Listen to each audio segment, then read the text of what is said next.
ಎಲ್ಲರಿಗೂ ನಮಸ್ಕಾರ. Warm welcome to ಸಾರ್ಷಾ ಪುರಾಣ.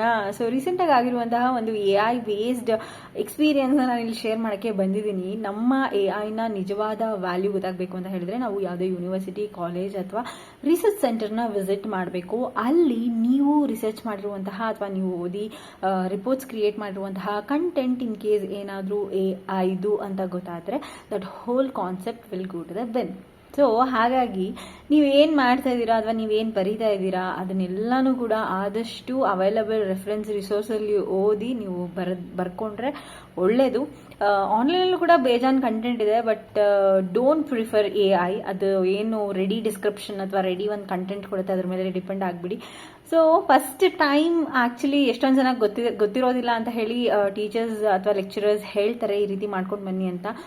ಬಟ್ ವೆನ್ ಇದು ಏನು ಪ್ರೊಫೆಸರ್ಸ್ ಲೆವೆಲಲ್ಲಿ ಇರುವಾಗ ನೀವು ನಿಮ್ಮನ್ನ ಡೈರೆಕ್ಟಾಗಿ ಡಿಸ್ಕ್ವಾಲಿಫೈ ಮಾಡುವಂತಹ ಒಂದು ಸಂದರ್ಭನೂ ಬರ್ಬೋದು. ಸೊ ಹಾಗಾಗಿ AI ಮೇಲೆ ಡಿಪೆಂಡೆನ್ಸಿ ಇಟ್ಕೊಳ್ಳೋಕೆ ಮುಂಚೆ ಥಿಂಕ್ ಟ್ವೈಸ್. ಎಜುಕೇಷನ್ ಸಿಸ್ಟಮಲ್ಲಿ ನನಗೇನು ಅನಿಸುತ್ತೆ ಅಂತ ಹೇಳಿದ್ರೆ what was the traditional method, ಅದೇ ನನಗೆ ಚೆನ್ನಾಗಿ ಅನಿಸುತ್ತೆ. ಲೈಕ್ ನಾವು ಓದಿ ನಾವು ತಿಳ್ಕೊಂಡು ನಾವು ಬರೆಯೋದು. ಸೊ ವಿಡಿಯೋ ಫುಲ್ ನೋಡಿದೆ ಎಲ್ಲರಿಗೂ thank you so much. So AIದು ಸೈಡ್ ಎಫೆಕ್ಟ್ಸ್ ಏನು ಅಂತ ಹೇಳಿ ನಾನು ಈ ಒಂದು ವಿಡಿಯೋದಲ್ಲಿ ಹೇಳೋಕ್ಕೆ ಟ್ರೈ ಮಾಡಿದ್ದೀನಿ. Hope you like the video. Thank you so much.